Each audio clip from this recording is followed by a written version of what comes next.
अजे अगे अगे देखो इनका क्या हाल करना से अगे अगे इन्हें बड़े टीके लाई लाइए इन्हें जय श्री राम आखना अगे अगे देखो इन्हें देखो इन्हें जय श्री राम आखना ही अगे एनसी पीडीपी कांग्रेस अब्दुल्ला मुफ्ती गुलाम शलाम जिन्हें भी हैं इन्हें भारत माता दी जय जय इन्हें क्लासें करानी और जय जय श्री राम इन्हें। बीजेपी का दावा है अध्यक्ष कोई उल्टे पुल्टे बयान दे रहे हैं कि जे गुलाम शलाम मुफ्ती शुफ्ती अब्दुल्ला ये सब नहीं चलेगा। सर पॉलिटिक्स की भी कोई एथिकल वैल्यूज होती हैं वो तो ओवरटेक हो रहे हैं तो ये उससे एडवर्स इफेक्ट पड़ रहा है और लोगों पर पड़ रहा है। कुछ डिवाइड एंड रूल कर रहे हैं ये सियासी रोटी सेकने के लिए कुछ भी हो जा रहा है किसी हद तक भी जा रहे हैं। तो इसी बीच में आपके जो सीनियर लीडर्स है वो पॉलिटिकल प्रिजनर भी रहे तो सर कैसे आप ये जमात को आगे आप इसमें सक्षम देखना चाहते हैं? देखिए आज़ाद की बात कर रहे हैं गुलाम नबी की बात कर रहे हैं या मुफ्ती या अब्दुल्ला वो खुद ही नहीं आए उनको लोगों का सपोर्ट था। जिस तरह मोदी को मैसिव मैंडेट मिला उसी तरह फारूक साहब को मैसिव मैंडेट मिला उसी तरह एक ज़माने में महबूबा मुफ्ती को भी मैंडेट मिला। ये कैसे बात करते हैं कि इनका मैंडेट है और हमारा मैंडेट नहीं है? ये तो ये अपने आप को भी गलतफहमी में डाल रहे हैं लोगों को। Movement of the people never dies. Yes डट के मुकाबला करेंगे और पहले जो हमसे गलती हो गई थी कि हमने इनको स्पेस दिया था वो स्पेस नहीं देंगे और लोग भी महसूस कर रहे हैं। लोग आज महसूस कर रहे हैं कि नेशनल कॉन्फ्रेंस ही एक रास्ता है, नेशनल कॉन्फ्रेंस ही एक पार्टी है जो हमें बचा सकती है। हम तो कहते हैं असेंबली का इलेक्शन कराओ क्योंकि असेंबली के बगैर और असेंबली का इलेक्शन कराने से पहले इनको स्टेटहुड देना चाहिए। Jammu Kashmir national conference former MLC है provincial secretary mister Sheikh Bashir Ahmad और ये कश्मीर भवन उनके ही ऑफिस में है। सर से जानना चाहेंगे हम कि वो जो पुराना दौर 1977 में भी गवर्नर राज था हमारी रियासत जम्मू कश्मीर में और आज भी वही वक्त आ चुका है back to village. Thank you आपका भी बहुत बहुत शुक्रिया। ये जो बैक टू विलेज है ये टर्मिनोलॉजी नई टर्मिनोलॉजी बीजेपी ने दी। बीजेपी को मेडल देना चाहिए नए नारे देने का और नए ख्वाब दिखाने का। बैक टू विलेज इन्होंने जो ये पंचायतों के चुनाव कराए उसके बाद डीडीसी और उसके बाद एक टर्मिनोलॉजी निकाली बैक टू विलेज। अब ये बहुत से लोगों की समझ में नहीं आया ये बैक टू विलेज क्या है, लेकिन हमको भी लगा कि ये बैक टू विलेज शायद नई कोई चीज़ है। तो पहला बैक टू विलेज जो अफसर गया किसी जगह पे वो वहाँ रहा खाना शाना खाया उनके साथ मिला उसके बाद वापस आया। दूसरा बैक टू विलेज वो नहीं था, वो दूसरा कोई अफसर गया उसको उन्होंने पूछा भाई ये बैक टू विलेज 2 क्या है? उन्होंने कहा पहले वाले का मुझे पता नहीं है मैं आया हूँ। उन्होंने कहा फिर आप आए तो आप बताइए। बैक टू विलेज 3 भी इसी तरह हो गया। बैक टू विलेज 4 के ऊपर जब अफसर गया किसी पंचायत में किसी ब्लॉक में तो उन्होंने पूछा कि आप हमें ये बताइए कि आपको अथॉरिटी क्या है, अगर हम आपको कोई काम बताएंगे उसको करने की अथॉरिटी है? उन्होंने कहा नहीं वो तो मुझे नहीं। उन्होंने कहा फिर क्या है? यही हाल तो बैक टू विलेज 1 का हुआ, बैक टू विलेज 2 का हुआ, बैक टू विलेज 3 का हुआ। तो वो चीज़ जो चीज़ लगता है गवर्नमेंट के मन में क्या है वो कहीं नीचे है नहीं। का बनी से ताल्लुक रखते हैं जो बनी कॉन्स्टिट्यूएंसी है एनसी ने वहाँ काम किए वो आंटी कार्ड है जो 96 और 2002 तक वहाँ इसमें कोई शक नहीं एम्प्लॉयमेंट मिली है। सर मैं आपसे जानना चाहूँगा जो आपका प्रोलॉन्ग एक्सपीरियंस है आपका अनुभव बहुत ज़्यादा है सर ये जो इतना प्रोलॉन्ग सेशन जो है स्पेल जो है एलजी शासन का कभी रहा इस जैन के? देखिए ऐसा है कि एलजी शासन का तो ये 5-6 साल ही हुए, लेकिन एक वक्त था 1990 से लेके 1995 तक गवर्नर रूल रहा था। वो उस वक्त मिलिटेंसी तूफान की थी। आज मिलिटेंसी उतनी नहीं है, लेकिन आज गैर ज़रूरी तौर पे बीजेपी ने एक लंबे अरसे के लिए ये स्पेल खींचा है। अब ये उनको ही मालूम है कि वो क्यों उन्होंने इसको लंबा खींचा। उन्होंने पंचायतों के चुनाव कराए, डीडीसी के कराए, बीडीसी के कराए, असेंबली के लिए क्यों नहीं कराए? इन्होंने रियासत को तोड़ दिया 2 हिस्सों में। बीजेपी वाले तोड़ना जानते हैं, जोड़ना नहीं जानते। सर गुड ऑफिस गवर्नेंस की अगर बात करें ये थ्योरी है हमारी पॉलिटिकल साइंस की, लेकिन ग्राउंड पे तो कुछ नहीं हो रहा है। अगर एलजी शासन में भी ये विभाग जो है जितने भी प्रोएक्टिव ना रहे तो मुझे नहीं लगता कब एक्टिव होंगे। कभी नहीं होते। आपको गलतफहमी है कि एलजी शासन या गवर्नर रूल में एक्टिव होते हैं। ये सबसे बड़ी तबाही अफसर जब करता है वो इसी ज़माने में करता है जब डेमोक्रेसी होती है, जब डेमोक्रेटिक सेटअप होता है, जब एमएलए नुमाइंदा लोगों का होता है, वहाँ इतनी तबाही नहीं होती। वहाँ लोगों की अप्रोच होती है पहुँचने तक। वहाँ एमएलए लोगों के सामने जवाबदेह होता है, के लिए अफसर को भी खींचता है। यहाँ अफसर बादशाह है, इस वक्त किसी को कोई नहीं पूछता है। लीडरशिप, वो लीडरशिप जो है वो लोग, अब देखो ना, लीडरशिप अफसर ही करता है। डीजीपी जो है वो पॉलिटिकल बयान देता है, चीफ सेक्रेटरी पॉलिटिकल बयान देता है, डीसी पॉलिटिकल बयान देता है। कोई नहीं पूछ सकता उनको कि बैक टू विलेज में क्या हुआ। मैं आपको मिसाल देता हूँ, एक गांव है लोहाई, वो तहसील हेडक्वार्टर भी है, तहसील भी है, और दूसरा ब्लॉक हेडक्वार्टर भी है। कभी जाके उस ब्लॉक बिल्डिंग को देखो कि उस ब्लॉक बिल्डिंग में जैसे तबेले हैं, दबेला है वो घोड़ों का। वहाँ ये इन बरसों में वहाँ एक हमारा जो पंचायत घर था वो उसमें चला गया था, रोड में चला गया था। उनसे मुआवजा भी लिया, लेकिन उन्होंने उस पंचायत घर को मुआवजा लेने के बावजूद आज तक नहीं बनाया। ये किस चीज़ का दावा करते हैं? यही हाल बदनोता का है, यही हाल मछेटी का है, यही हाल भरमोता का है, यही डुगन का है, और डुगन के अंदर भी ब्लॉक प्रॉक्सी में चल रहा है।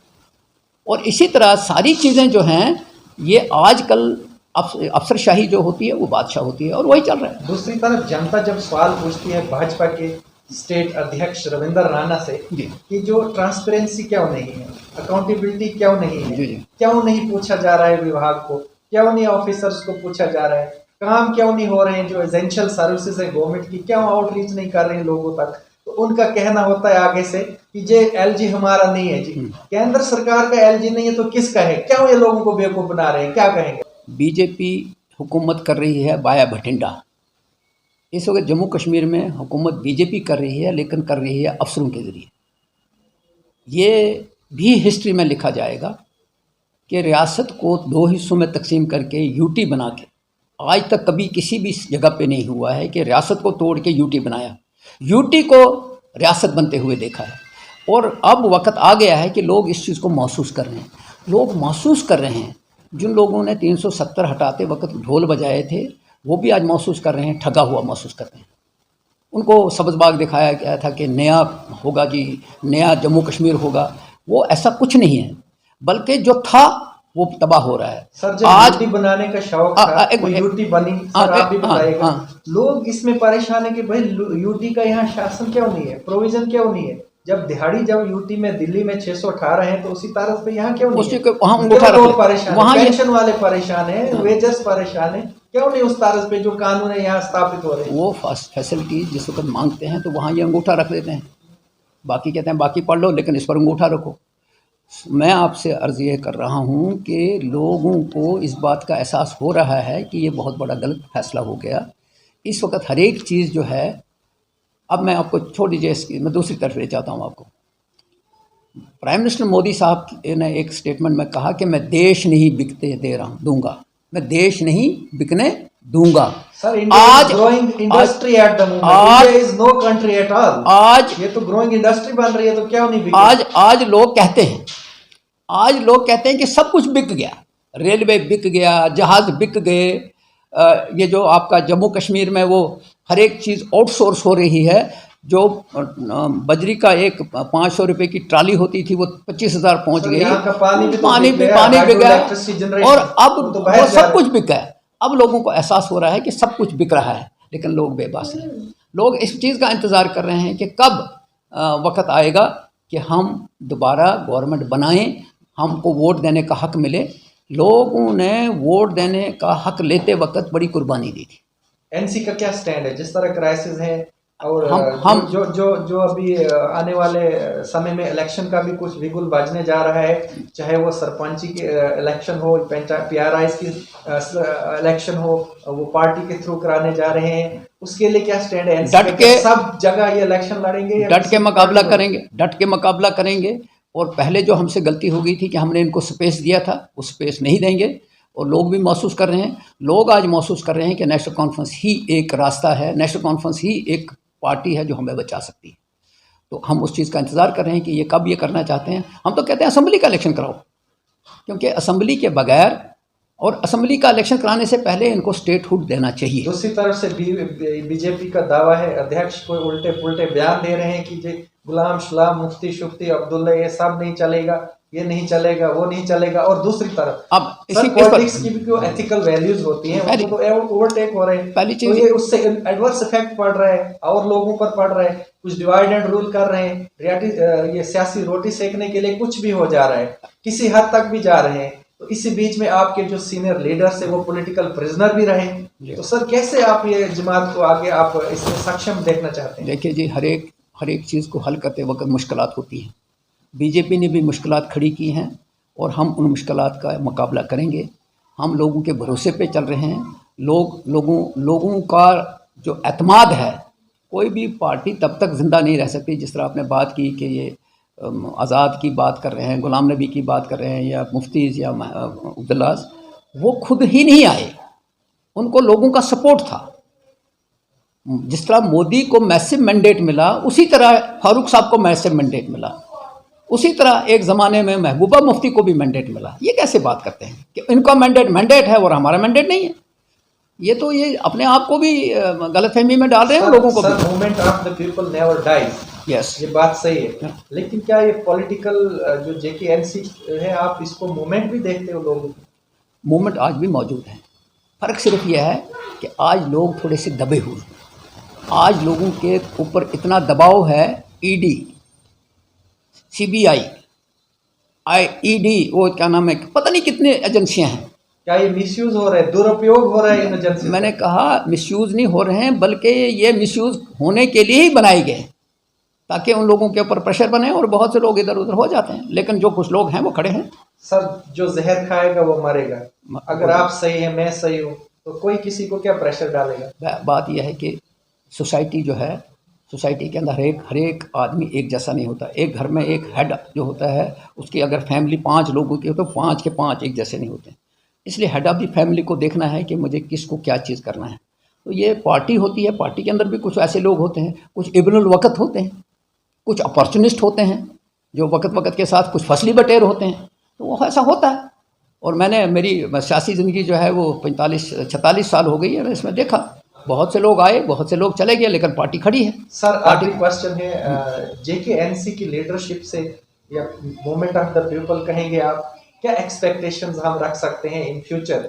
इस जेएनके की स्टेट को जो क्राइसिस में है उसको उभरने में कितना मुफीद साबित हो सकती है जेकेएनसी? इंशाल्लाह नेशनल कॉन्फ्रेंस ही एक ऐसी पार्टी जो है वो वक्त के ऊपर इस बात का फैसला करेगी, लोगों को इस क्राइसिस से निकालेगी और आने वाले वक्त में इस चीज़ का मुकाबला करेगी। एबीसी पार्टी जो प्रोजेक्ट किए हैं, चाहे किसी की तरफ से अपोजिशन या वो सच्चे हैं, उनका क्या स्टैंड है? उनका वोट तकसीम करने के लिए उनको बनाया गया है। वो उनके तोते हैं।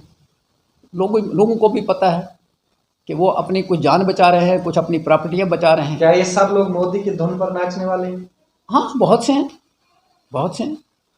इसमें कोई शक नहीं है कि वो उसकी धुन पे ओवरटेक करने के लिए कैसे आप सक्षम हैं? हमारे लोग खुद रास्ता निकालेंगे। लोगों के लिए क्या मैसेज देंगे? जम्मू कश्मीर के लोगों को क्या मैसेज है? मेरा मैसेज लोगों के लिए ये होगा कि वो इंतज़ार करें, जब इलेक्शन अनाउंस होते हैं तो अपने वोट का इस्तेमाल, पहले अपने वोट को समझें और उसका इस्तेमाल बड़ा सोच समझ के करें। ये मेरा मैसेज।